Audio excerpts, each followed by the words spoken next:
আসসালামু আলাইকুম। আপনি কি জানেন ঐতিহাসিক লাহোর প্রস্তাব কবে উপস্থাপিত হয়েছিল?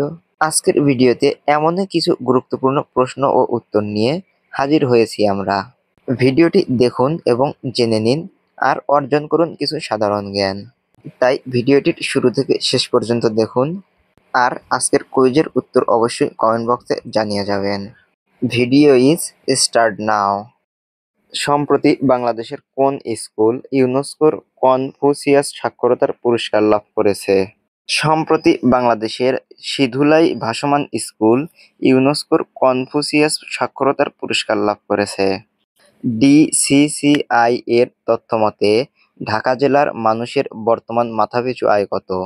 ডিসিসিআই এর তথ্যমতে ঢাকা জেলার মানুষের বর্তমান মাথাপিছু আয় ৫,১৬৩ মার্কিন ডলার।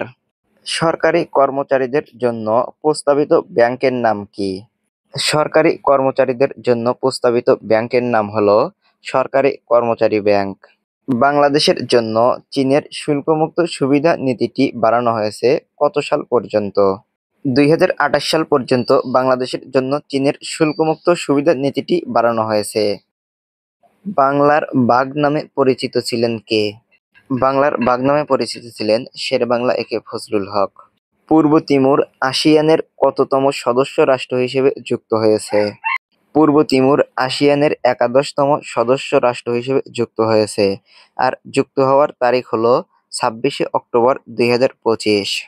১৯৬৯ সালের গণঅভ্যুত্থানে প্রথম শহীদের নাম কি? ১৯৬৯ সালের গণঅভ্যুত্থানের প্রথম শহীদের নাম হলো আমানউল্লাহ মোহাম্মদ আসাদুজ্জামান।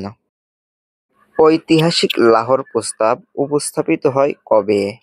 ঐতিহাসিক লাহোর প্রস্তাব উপস্থাপিত হয় ১৯৪০ সালের ২৩শে মার্চ। বিশ্বের শীর্ষ স্বর্ণ ব্যবহারকারী দেশ কোনটি? বিশ্বের শীর্ষ স্বর্ণ ব্যবহারকারী দেশ হলো চীন। বাংলাদেশের ফ্রিজ শিল্পে আমদানিকৃত যন্ত্রাংশের কত শতাংশ আসে চীন থেকে? বাংলাদেশের ফ্রিজ শিল্পের আমদানিকৃত যন্ত্রাংশের প্রায় ৭০-৮০% আসে চীন থেকে। আজকের কুইজ, শেরেবাংলা একে ফজলুল হকের জন্ম কত সালের কত তারিখে? ভিডিওটি কেমন লাগলো অবশ্যই কমেন্ট করে জানাবেন। ভালো লাগলে লাইক, কমেন্ট আর শেয়ার করতে ভুলবেন না।